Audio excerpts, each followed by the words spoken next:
Kowalski, and I am thrilled to be here. I want to thank you all for joining us for our webinar.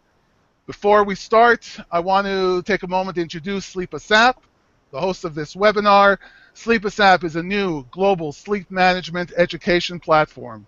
It's established by an international team of specialists in different fields such as art therapy, music therapy, psychology, and neurology. And we've gathered in order to promote awareness and to discuss effective and affordable alternative solutions beyond medications. It's a very important point to us, beyond medications, for people with sleep issues. So whether you yourself have sleep issues or whether you work somehow in the field regarding sleep, if you're a student studying this field, or if you just want to learn more about sleep issues, then this is the place for you and this is the webinar for you. Today, we are incredibly fortunate to have the sleep ambassador, Nancy Rothstein, who is going to be speaking about, are you prepared for sleep? We have a whole bunch of questions for her, and she has really done us the honor to be here and to speak about and share her knowledge, her extensive knowledge with us. I did a little sneaky background checking, and Nancy Rothstein is the director of the corporate sleep program at Circadian, and Ms. Rothstein is associated with the websites sleepambassador.com and circadian.com. I spent a time reviewing both of the websites. They are very impressive websites, and they might definitely be of help to those people who have sleep issues. You should really take the time in order to look them over and see if they can be helpful. Now, Nancy inspires a new respect for sleep and its impact on all aspects of work, life, and well-being. And she's been public speaking on the topic. She's had multiple media engagements and also all other types of venues. And what she does is she presents a strategic solution selected to empower people to making lasting changes, alterations, modifications to optimize their sleep quality and their quantity. As the general principle is, if you help someone once, that's great. But if you teach them how to help themselves, obviously it goes on forever. Nancy consults and lectures on sleep wellness to Fortune 500 corporations. We've spoken about this in the past, that the sleep welfare has become of major interest to the top companies and top employers. She also consults the travel industry, multiple organizations, to universities and schools, and this is all a reflection of her dedication to helping people of all ages to sleep well and to live at their best. So we're going to be talking about preparing for sleep. So Nancy, how are you? I'm good, thanks. Well rested. Well rested. Wow, that's great. Again, thank you again so much for your time. We appreciate how busy you are, and we really appreciate the time you're giving us. You're welcome. Thank you. If I can start already with asking you, I know that the whole issue of preparing for sleep is one of your major areas of focus. And I wanted to ask you, why does preparation matter? Why does it matter? How does it change our sleep? If you can explain that, the concepts, and why it matters. Well, first of all, let me say thank you for having me here. I learned about your movement last month, and I'm very, very excited about Sleep ASAP because I feel that really in the end of the day, pun intended, or night for shift workers, no one can sleep for you but yourself. And having done this for nearly a decade, I'm really aware at how much people struggle with sleep. We've lost the simplicity of sleep. It's become something so complicated, so imbued with so much noise that people are struggling. Statistics show that nearly half the world is sleep deprived. 76% of Americans want to get a better night's sleep. 65% of women struggle with sleep at least a few nights a week. Children's statistics even higher. So we've got an issue here. And so when I decided to talk with you about preparing for sleep, I thought, when we're finished 40-ish minutes from now, what do I want people to take away from this? Anybody who's listening to this has chosen to do so, probably because they or someone they care about has sleep issues. So I sort of want to set a background for that in terms of, your question is, why is it important to prepare for sleep? So I went and I looked at the dictionary, and I often do this when I use a word because I'm thinking, okay, it has a certain meaning to me, but what does it mean to everybody else? So if you look at the word, the definition of prepare, it's to make ready beforehand for a specific purpose, as for an event, sleep.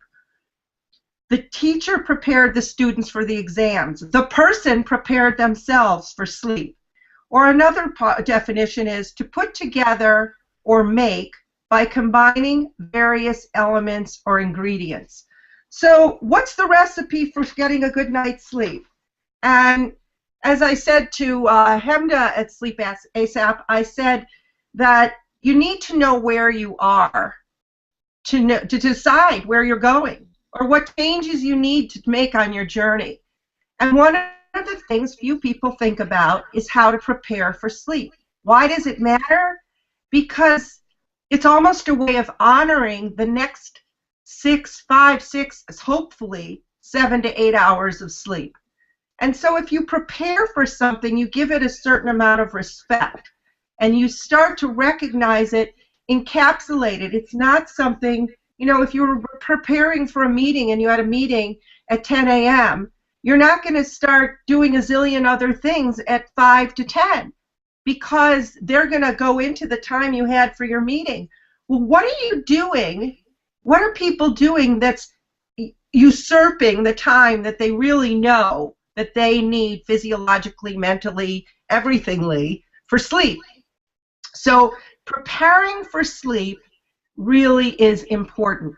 It's something that means that you've shown a certain amount of respect, it should be a lot of respect, for the third of your lives or so that spend sleeping that totally, and more research shows us that, impacts the other couple of thirds of your life. In fact, I'll say one last thing before I'll be quiet and let you ask some more questions. If you think about the next 10 years of your life, about a third of them, 3 years, will be spent sleeping. Now, when you think of it in those terms, you have to say to yourself, wow, what do I need to improve that part of my life? Because it's definitely going to impact the other 7 years. It's what you're saying to me is absolutely fascinating. It introduces this entire shift in your approach, in a person's approach or their mindset, because rather than see sleep as an inconvenience, what you're saying is that by preparing for sleep, you're transforming sleep into something that you actively want to do.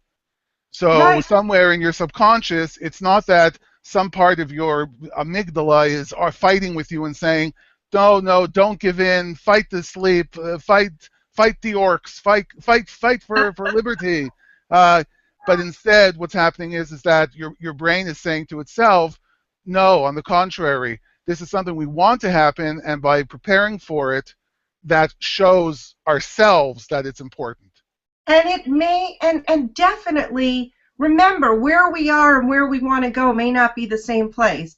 And most people, look, you can have a PhD or no high school degree, and you probably have never taken a course on sleep. So that is part of preparing for sleep, is learning about it. And we'll get to that. We can't get to everything today, but being prepared for something, preparing for something means you know something about it. And few people, we, as I like to say, surrender to slumber, but know so little about what's happening. And we are cities that never sleep. I mean, when we lay down at night, there's an abundance. And I'll mention now so I don't forget later, there's a few resources I highly recommend people look at. One is Sleepless in America, and it could be Sleepless Around the Globe. You could change the name. But it's an NIH National Geographic documentary that was on a couple months ago, and it's on YouTube in full. Watch that. That's more of the research. And by the way, you can get all the research that you want on the internet about sleep. But what Sleep ASAP is doing, and what I'm trying to do in my work, and certainly today, is to help people for themselves, to empower them to understand how to get a better night's sleep. Because all the information in the world doesn't help you when you lay down at night and try to sleep. In fact, it's a time to be quiet and let the body and the brain and your physiology do the work that happens only during sleep. Based on what you just said, then, would you consider it a fair statement to say that people should actively educate themselves about sleep because that will help them in the entire process? Now, knowledge is power, and I think that when you're educated, and I look at it when I'm working with corporations, sleep education is is at the foundation of it all, and it's not getting every detail about sleep science, but it's giving people, I like to call it Sleep 101, because you need, and it is a class you can't afford to fail, as I say to college students. It's it's getting them a foundational understanding so they appreciate, because when you're asleep you don't particularly know what's going on unless you're having lucid dreams or dreams you remember, but there is so much physiological restoration, a subject for another time. There's spiritual restoration that goes back millennium in terms of understanding that. We're not going into that today for another conversation, but there's so much going on, and if you understand what's happening, then it's going to be much harder to take those extra 2 hours partying at night or being on the computer, on the net, versus saying, okay, I respect it now, I understand what's happening, I need those 2 hours of sleep. And as you said before, you can't outsource it. That's one of my favorite things to say is you cannot outsource somebody's sleep. Right. And and people may say, why should a corporation, for that matter, help prepare their employees for sleep? Because how you sleep at home directly impacts how you function at work and in life. And so they benefit from it, sure. Yeah, so you can't outsource people's individual sleep, but you can educate and train them how to improve it, and that benefits everybody. And the one other thing I want to say that's so important, and you were talking before about, it's about being affordable and the kinds of things that you're professing, these beyond medications and all of that. One of the first things I try to get people to do, and I do, especially I teach as an adjunct professor at NYU, I teach an online sleep course, and wow. It happens to be live, and I love it being live at this point because I get engaged with the students. But the first thing is to establish a sleep baseline. What do I mean by that? Another way I put it in corporate language is taking your sleep inventory. You've got to know where you are. I said that earlier, and I said it to Hemda. You've got to know where you are to know where you're going. Right. So you have to start out assessing your sleep habits, your sleep experiences. You keep a sleep diary, and that is part of preparing for sleep. You need to know what, and married with the education part is, what are the culprits? What's wrong? Like people say, oh, I didn't realize that. Hitting the snooze button is a great example. If you hit the snooze button once, okay. If you start hitting the snooze button 3 or 4 times, you just wasted about 40 minutes of good sleep. So didn't occur to people that they're interrupting a sleep cycle and that they'd be better off just moving the clock across the room and getting up.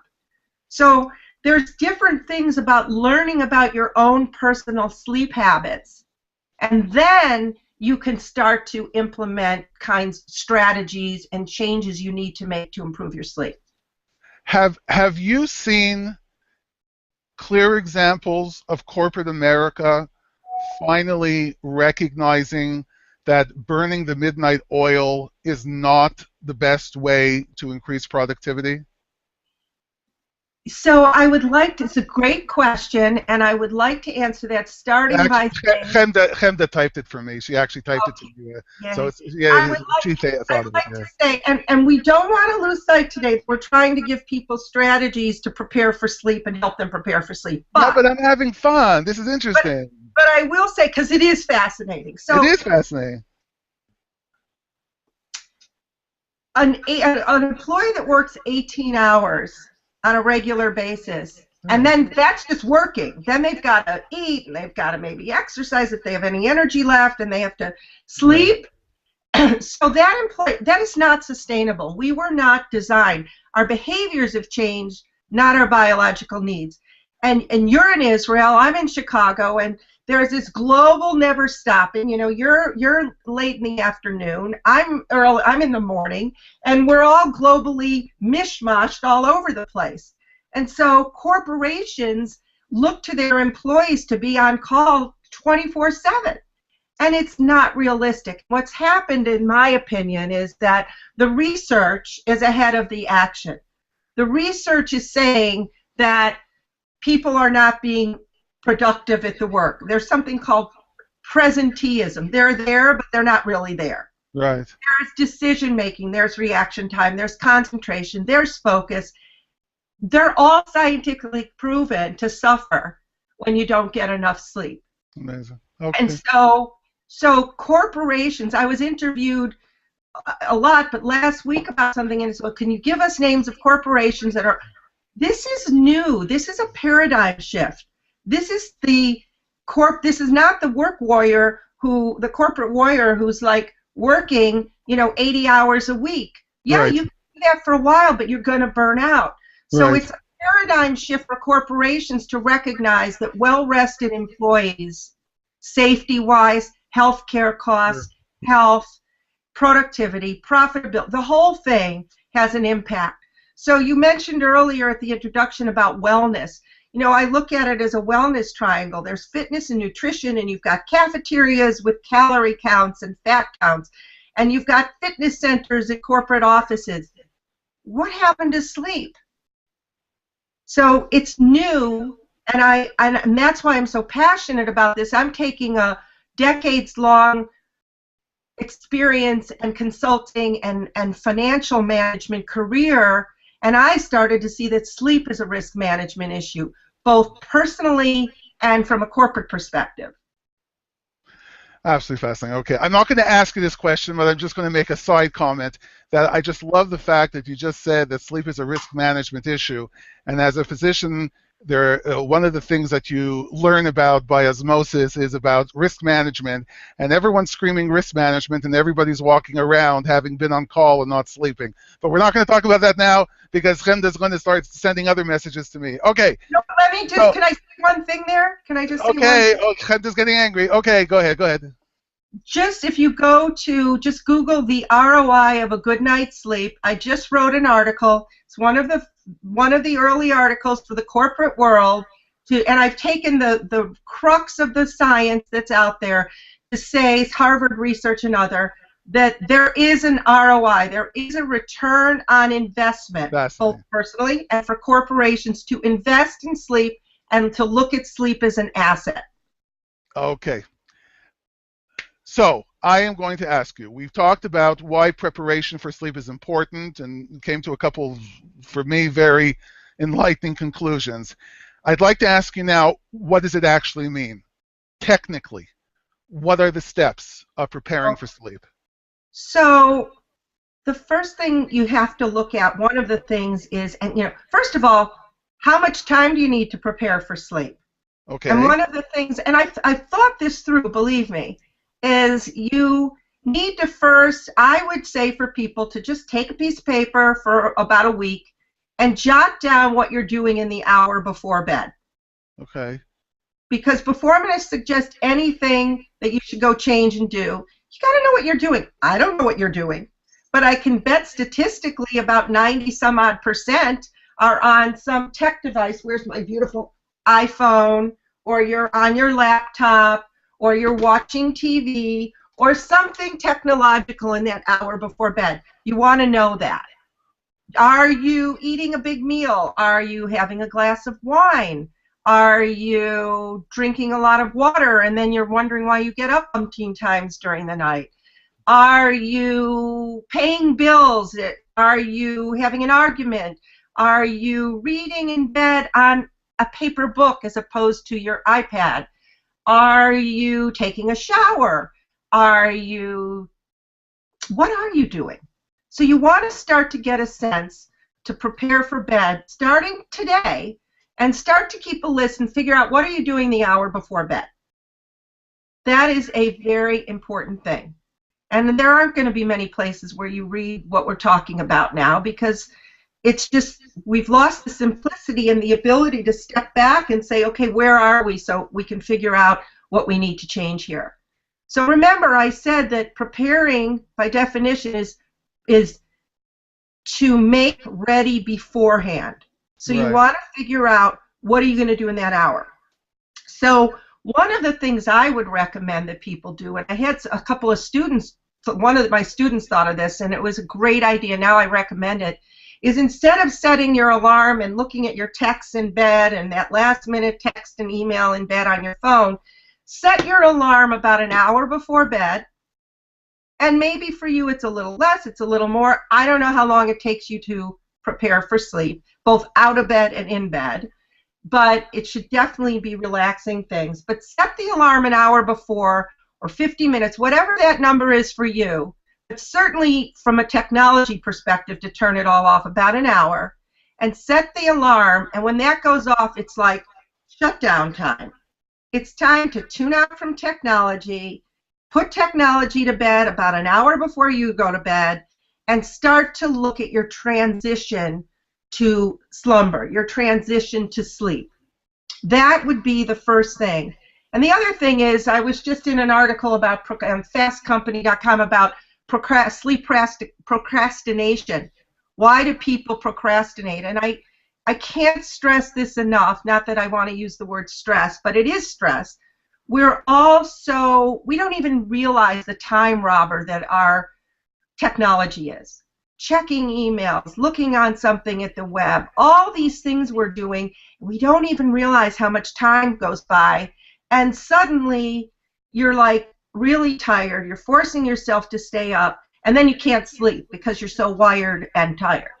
So it's really important to start to, when you're figuring out what are you doing in that hour, are you procrastinating going to bed? Is it because are you losing sleep over sleep? Is it hard for you to fall asleep? You know you're falling asleep. You know you're going to wake up during the night. You know you've got a big meeting the next day, or you're working out in the morning and you're going to be really tired. Start to really take a close look at that. What is robbing you of sleep?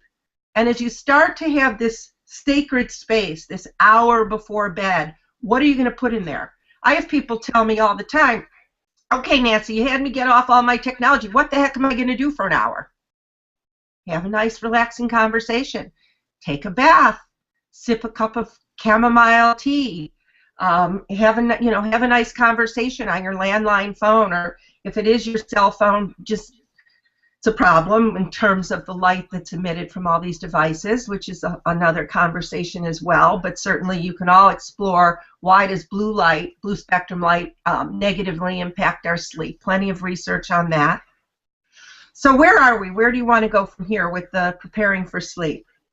Well, it's interesting because I was actually going to ask you, you mentioned an hour, and I wanted to ask you, is it really something that you can squeeze into, I'm purposely saying this, squeeze into an hour, or should it literally be something you should be considering from the moment you get up in the morning? In other words, you get up in the morning and the first thing you want to say to yourself is, what can I do at this moment so that by the time I get home at the end of the day and the kids are in bed and everyone's eaten and done what they have to do, I don't have other things that are waiting or that are going to now pull me away from bed. So is it something that you really do just during that hour, or is it something that becomes almost a way of life? They say the way you eat isn't just something you do 3 times a day. It's a whole mindset. It's a whole way of life.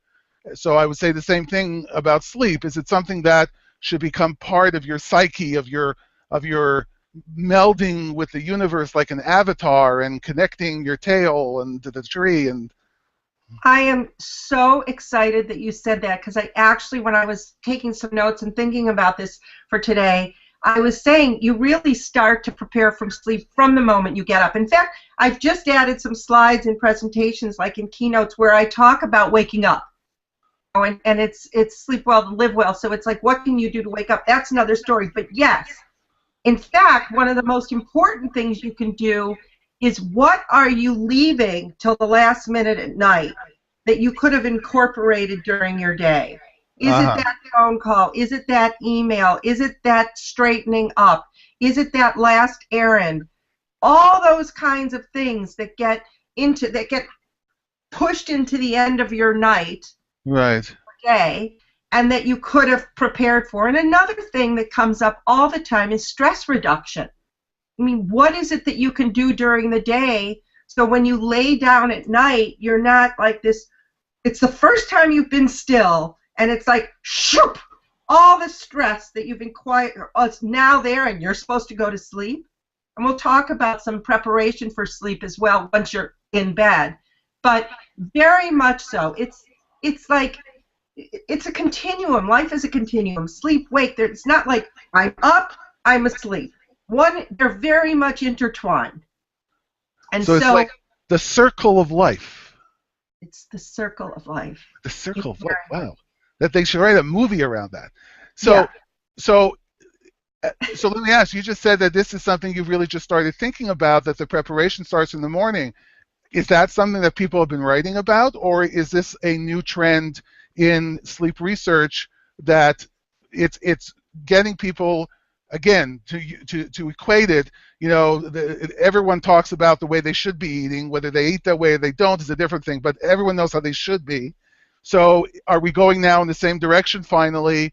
Are we going to start seeing, and I'm being serious now, are we going to start seeing articles and best-selling books that talk about, you know, how to sleep through a happy life, or how to, I'm going for titles here, you know, it's all about the sleep, or, you know, sleep, it's never enough, you know, and thinking of movie lines. Okay.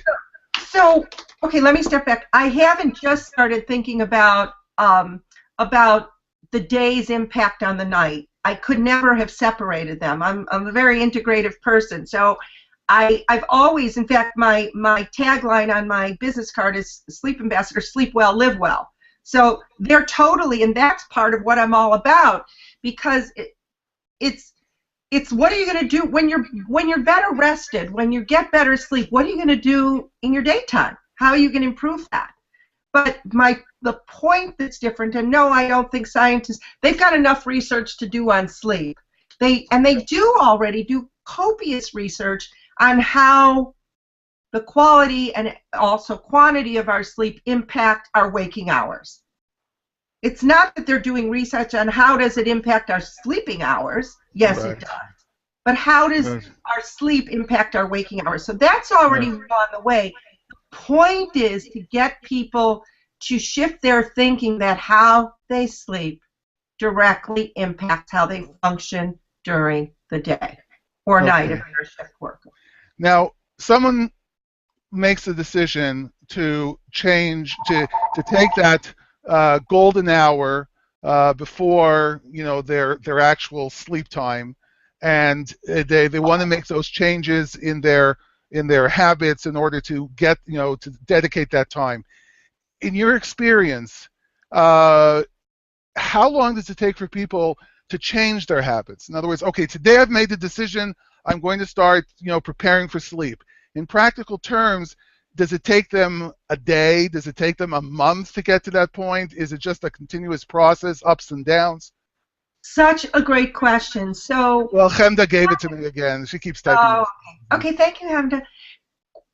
Habits take a good some will say 28 days. You can look at the research. By the way, as an aside, great bedtime reading book, because you can pick it up and put it down. It's called The Power of Habit by Charles Duhigg. It's fabulous. It's fascinating. It's a great Okay. sleep book. Anyway, The Power of Habit. And Ariana Huffington says that sleep is her keystone habit, because keystone habits are one habit that impacts everything else. And so everybody's keystone habit should be sleep. So what do I mean in terms of changing habits? No, you don't change sleep overnight. You can have an experience overnight because you changed something and your sleep is better because of it, and it's a catalyst to making lasting, sustainable changes. That's a big word. But yes, it takes a good 4 to 6 weeks, which is why my class is Sleep Well, Live Well, 6 weeks to better sleep. It could easily be 8 weeks. And in any initiative I'll do in a corporation for employees is certainly 8 weeks with check-ins thereafter. Fascinating. So it takes time. People need to seek, first of all, you need the experience of the changes, and that takes time. And you can't be so hard on yourself. One scientist recently in an article that I was in, that she was in, said, you know, you don't want to beat yourself up about sleep. I tell my students all the time, and I tell corporate employees that I work with, okay, you're going to have a night where you party, and you're going to have a weekend where you're traveling, and you're going to do this, and you're going to do, fine. But it's just having a new baseline to go back to. It's knowing what works for you. Again, Right. I'm talking to every individual here who's listening or listens to the archive. How does this work for you? It doesn't matter what I say. All I can do is give you guidance to what's going to work for you. And so what you do on day 1 and 2, you may think, wow. In fact, I'll give you an example. Mm-hmm. Looking at the clock is such a great example. So you can have your clock as on your phone, or you Mm-hmm. can have a nice old-fashioned little alarm clock, battery operated. And so if you look at the clock in the middle of the night, you Mm-hmm. wake up, well, I don't know if I wake up during the night to go to the bathroom, which I do. I have no idea what time it is. I don't look. No clocks for me in the middle of the night. So here's a huge tip that changes people's sleep in a day. But it's over time. Do they shift the habit? So many people, when they wake up, most look at the clock. Do you wake up during the night? Me? Oh yeah, all the time. And how many times do you look at the clock? All the time. And what happens? Uh, it depends if I took my medication before I went to sleep or not. But no, I actually suffer from a chronic pain problem, so I'm taking enough medication to put a rhinoceros to sleep, and I still wake up. Oh, I Uh, can't wait. Remind me when I get to the breathing thing, and we must make time for it, that I talk well, about we the have to pain. breathe also. We Yeah, have to breathe and sleep. Oh yeah. my God! I'm All gonna right. make it. So I'm gonna make it. I don't want to give anybody any more to do. No one needs more to do. I'm gonna take the time you already use and make it and integrate what's gonna help your sleep without give. I don't want to give you more to do. Nobody's gonna do it. So I going back to the question. So wait. Okay. So you look at the clock and Yeah. your mind starts to. Calculate how much time left do I have to sleep. By the way, I've been keeping a mental poll on this, and people, if they look before 3 a.m., they think, oh, great, I have another, X hours to sleep. Right. If they look after 3 a.m., it's, oh, you know what? Shoot, I got to be up in 3 hours. So it's very interesting. Okay, so your brain, So it's a bad thing. You're saying it's a bad thing to look at the no, clock. it's terrible. Here's why. Suddenly your brain, which is absolutely so excited to be activated, is Right. going to say, ah, I've got work to do. I'm going to start thinking. Got 3 hours till I have to get up. I have this meeting. I have that meeting. I did this. I'm not going to fall asleep. And suddenly it's this chaos in your brain when all your body wants, and truthfully parts of your brain want, is to stay asleep or go back to sleep. If you don't look at the clock, you liberate yourself. It's so liberating. You don't know what time it is, and your brain, you just go back to sleep. People are amazed. How do you fall back asleep right away? I can't fall back. Well, did you look at the clock? Is my first question. So, Interesting. Very in interesting. fact, aside from the time, all of that, if you've got a clock, a digital clock, oh, and tell me, especially younger people, sleep texting, they look at the clock during the night, except they don't get up to pee as much, younger people, as older people. But people look at their phone. Oh, I got 2 texts and blah, blah, blah. Now, not only are they activating their brain, but the lovely blue light, subject for another show, is the blue light is telling the brain that they're not staying asleep, and it's suppressing the release of melatonin, which is the sleep hormone, which allows you to sleep. That's another story. This is not a good thing. Get one of these. And another little, so here's another clock conundrum thing. So you're going to not look at the clock. Those actually work? What? Those clocks actually work still? Yes. As a matter of fact, you want to hear the funniest thing? I had clocks made. I'm not going to take the time to go get one right now, but I had clocks made that said the Sleep Ambassador, and it was my way of saying, put your phone away. And I was giving it to corporate clients, and I said, put your phone away and use this clock to set for an alarm and all that. Well, battery operated, we put in the battery, and you would have thought it was a metronome to put on a piano. The tick was so loud. I don't even have one with a battery in it. It's so loud. And so I have yet, if anybody email me, if you find a clock with a battery operation that's reasonably priced, that has a very quiet, you can't hear the tick, let me know. Wait a So, second. You just given me a $1 billion idea. What we yeah, do is we get a clock without a clock face. yeah. And all it says on it is no peeking. Right. Well, that's funny you should say that because one of the things I haven't done yet, Billions. We'll make billions. right, we'll do it together. I want to have like a little clock made, like here's my computer screen thing, and it's going to say the Sleep Ambassador and a logo of a corporate client, and it's going to say, don't look at me. And it would just hang over the clock. And one of the original developers I had working on this came up with this beautiful little pillowcase that you put your clock in. And I said, are you kidding me? People are going to be so frustrated. They're going to throw it. They can't get it out of the silly pillowcase. Just keep it simple. But yeah, so this clock thing, it merits attention. And the other thing I'm going to say about the clock is if you know you're going to stay up late, and particularly, so remember I said set your alarm on your phone at least an hour before bed? Mm-hmm. So now I'm going to say that's also a time to set the alarm clock, which is no longer going to be your phone, in your bedroom. Okay. About an hour before you go to bed. Set it for the morning. Because guess what? Especially if you think you're going to stay up for, you won't know what time you go to sleep. Just set the alarm for the morning, turn it around. I read in bed pretty much every night. And I have no idea exactly when I fall asleep because I don't look at the clock once the alarm is set an hour before. Interesting. Interesting, huh?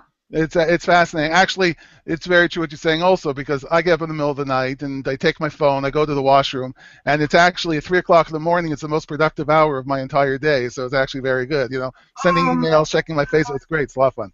Now, home, I want you to do an experiment for me. It's going to take you. Why does everyone always want to do experiments on me and give me drugs? I'm starting to get suspicious here. This doesn't cost. This is the other thing, everybody. It doesn't cost you a dime. No money. Oh, now I'm suspicious. So now I want you to take 2 weeks, day by day. You're not going to look at the clock, and your wife is going to. You're going to have a little checklist. 1, 2, 3, 4, 5, 6, 7, 8, 9, 10. And you are going to not look at the clock for a few weeks, and I want to know what happens. Okay. Sure, no problem. I can do that. I can do that with my eyes closed. Get it? Eyes closed, being asleep. Get it? Anyways, okay, I'll keep my day job. So, obviously you've made the point, and I'm not saying anything brilliant here. Everybody has a crazy work schedule. Everybody does.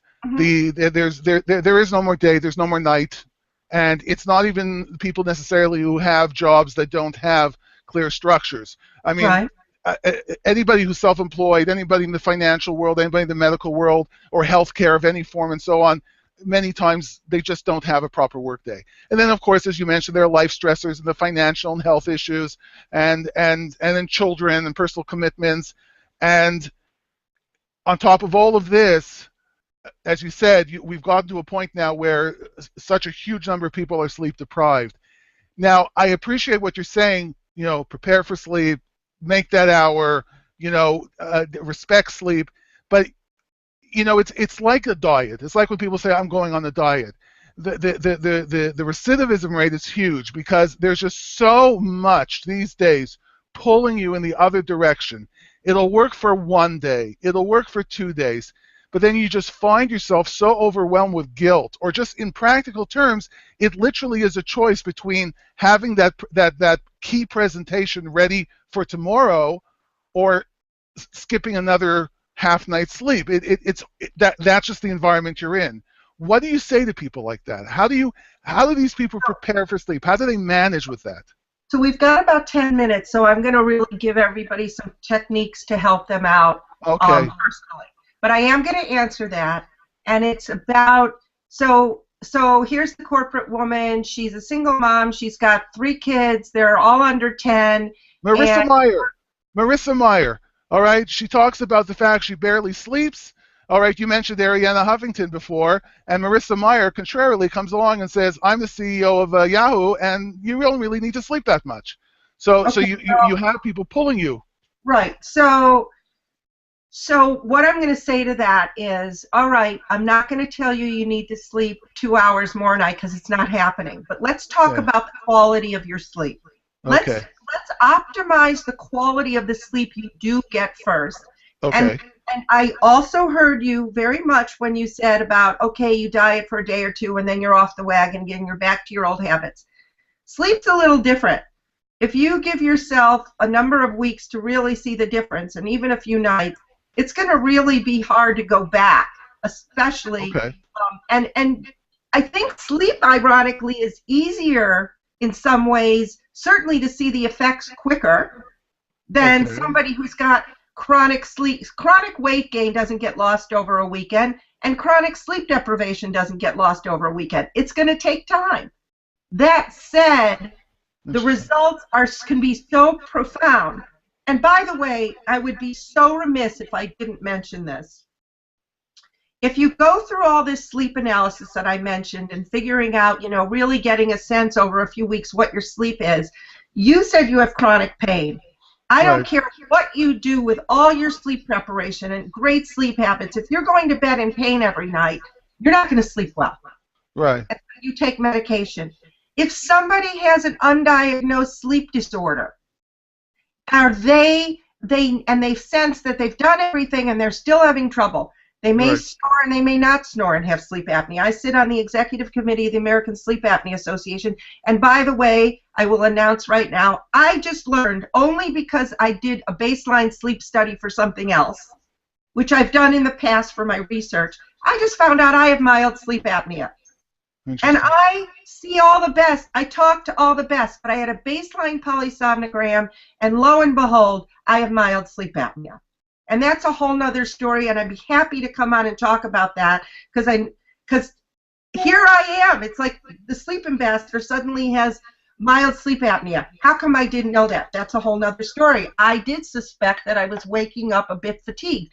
No naps, no caffeine, but do you have, or someone you care about, or a friend or a colleague, have undiagnosed sleep apnea or undiagnosed restless leg syndrome or pain that keeps you from sleeping? You Right. need to look at all these things. You cannot not look at them. It's too critical to your Who's supposed to look at those things? Who's supposed to ask those questions? Oh, I heard you on another webinar about talking about that. Your primary care physician, but they got 2 hours of sleep training. Now at Penn, where I'm an alum, University of Pennsylvania, they're up to 9 hours. It's great. And the pediatric textbook has now 9 pages instead of 9 paragraphs of 2,500 pages for doctors studying pediatrics. Right. That's another subject. You've talked about it before. It's important. But now let's help everybody. So you may have a sleep disorder. You're going to get it looked at. You may have chronic pain. When I do the breathing technique, think about this.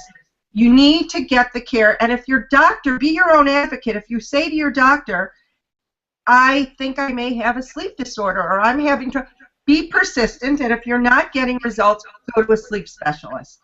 Okay. So important.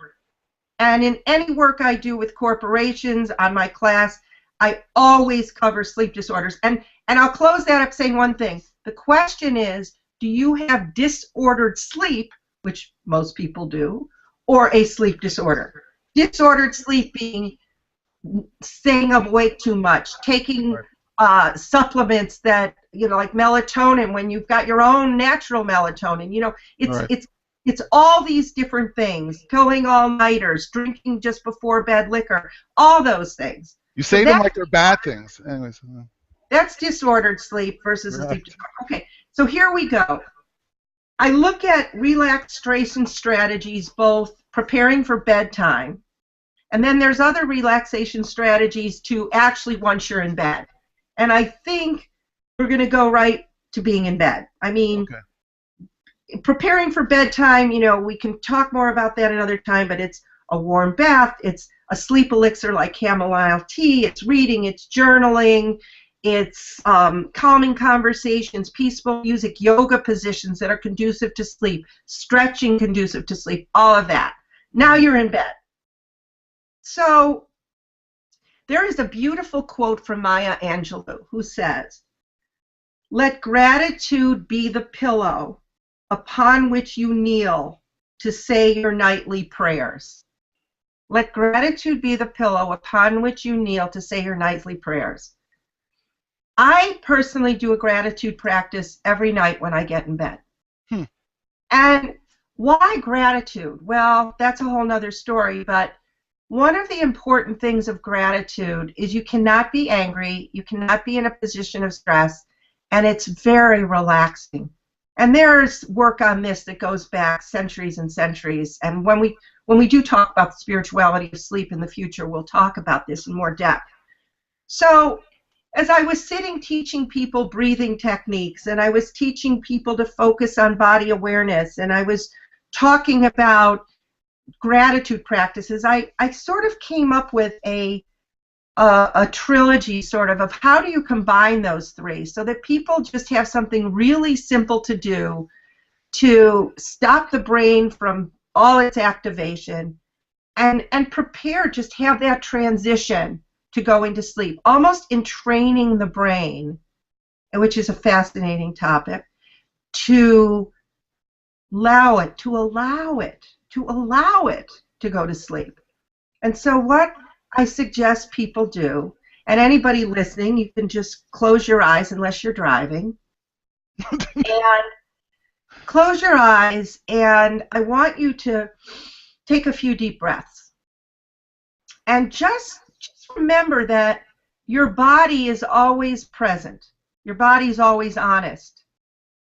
Your body's not in the past or in the future, it's right now. It's your brain that's thinking about the past, that's into the future, and it's rarely present. So through your breath and your body, which is present, laying in bed, just imagine you're laying in bed, you're going to take this gratitude, and you're going to do something you've probably never done, which is express gratitude. Number one should be to your heart, because it never skips a beat, including when you sleep. So I actually often start with literally a heart. I have a heart quartz stone, and I'll hold it, and I'll say, what am I most grateful for today? And whatever comes first, that's it.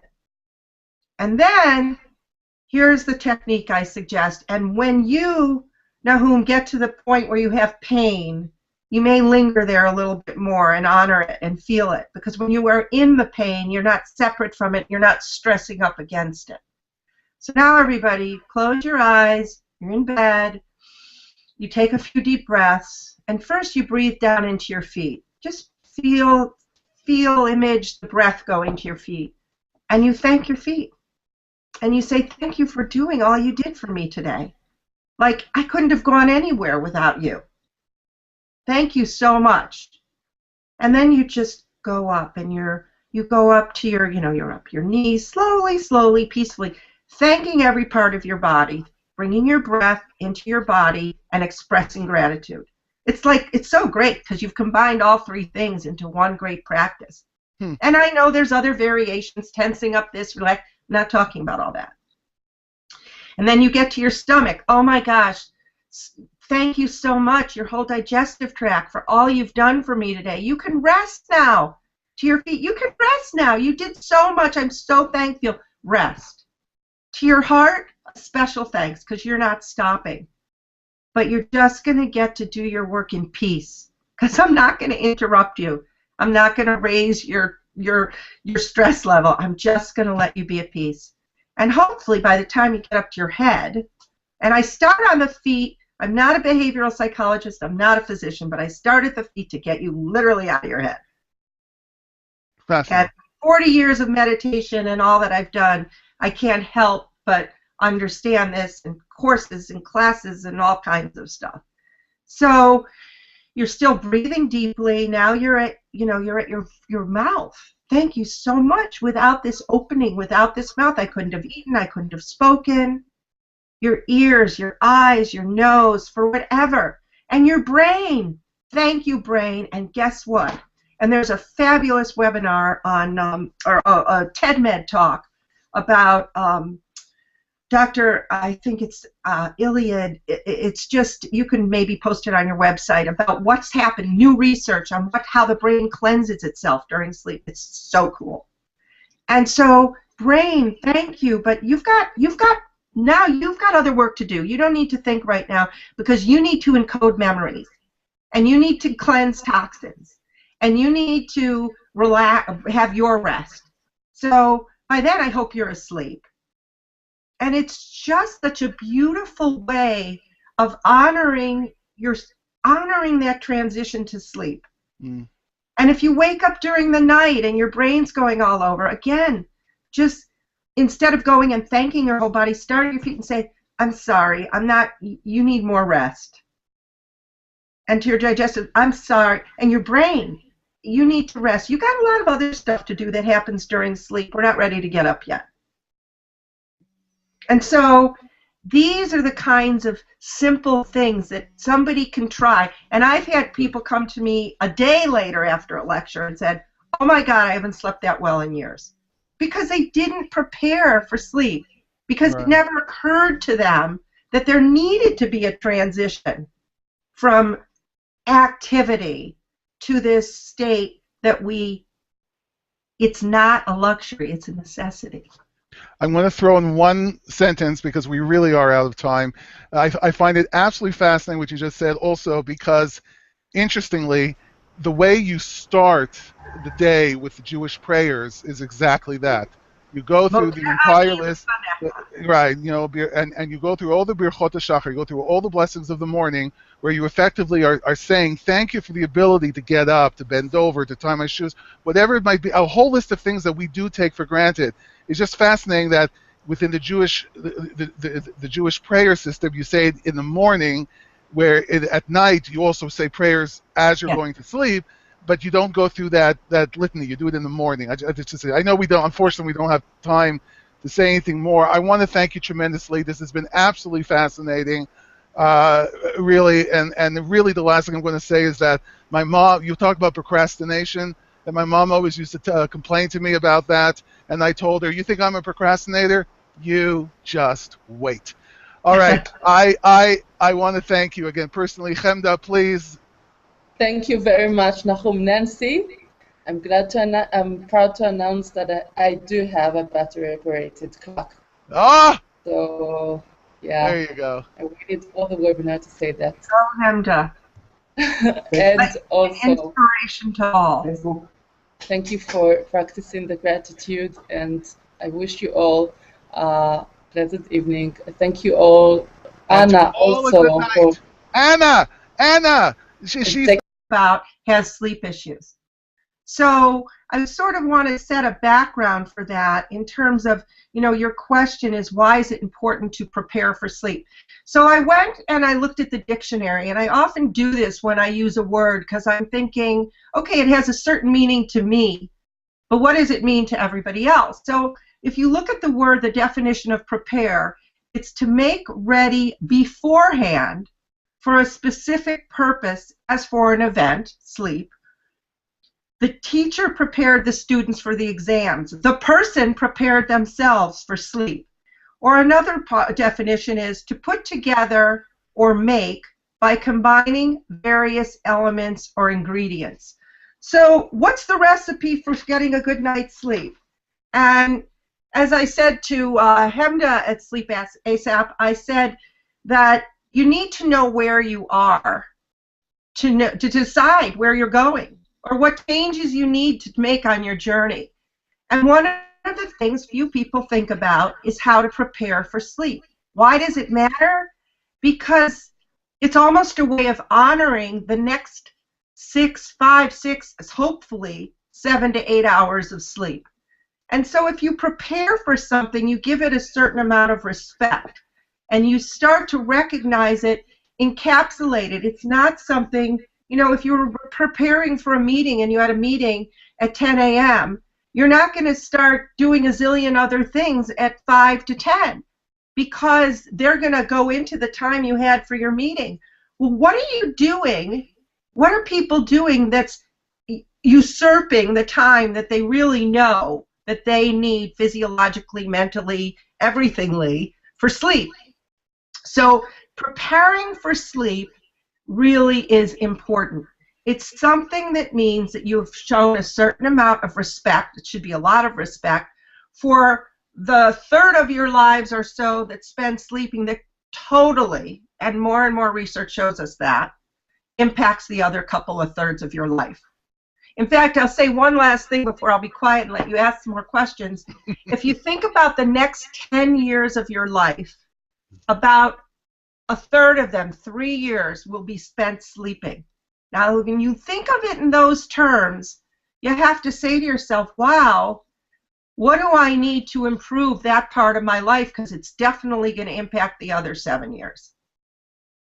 It's what you're saying to me is absolutely fascinating. It introduces this entire shift in your approach, in a person's approach or their mindset, because rather than see sleep as an inconvenience, what you're saying is that by preparing for sleep, you're transforming sleep into something that you actively want to do.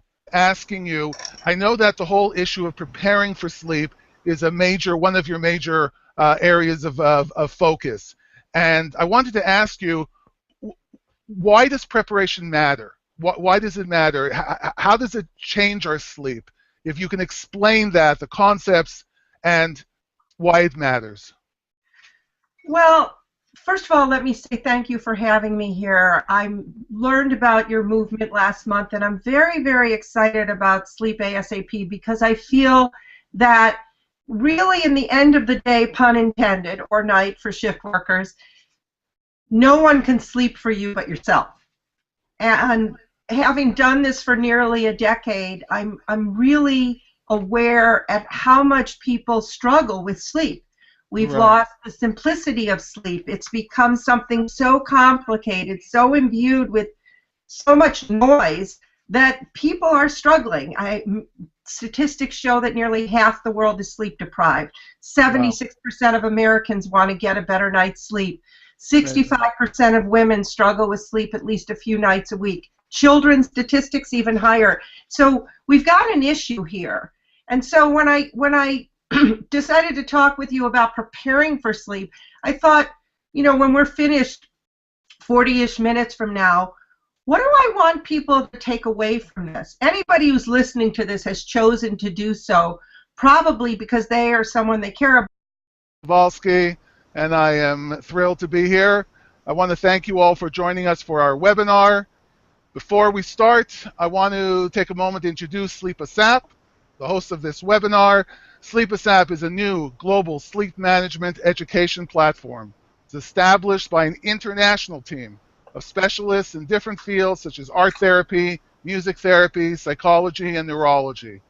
And we've gathered in order to promote awareness and to discuss effective and affordable alternative solutions beyond medications. It's a very important point to us, beyond medications, for people with sleep issues. So whether you yourself have sleep issues or whether you work somehow in the field regarding sleep, if you're a student studying this field, or if you just want to learn more about sleep issues, then this is the place for you, and this is the webinar for you. Today, we are incredibly fortunate to have the sleep ambassador, Nancy Rothstein, who is going to be speaking about, are you prepared for sleep? We have a whole bunch of questions for her, and she has really done us the honor to be here and to speak about and share her knowledge, her extensive knowledge with us. I did a little sneaky background checking, and Nancy Rothstein is the director of the corporate sleep program at Circadian, and Ms. Rothstein is associated with the websites sleepambassador.com and circadian.com. I spent a time reviewing both of the websites. They are very impressive websites, and they might definitely be of help to those people who have sleep issues. You should really take the time in order to look them over and see if they can be helpful.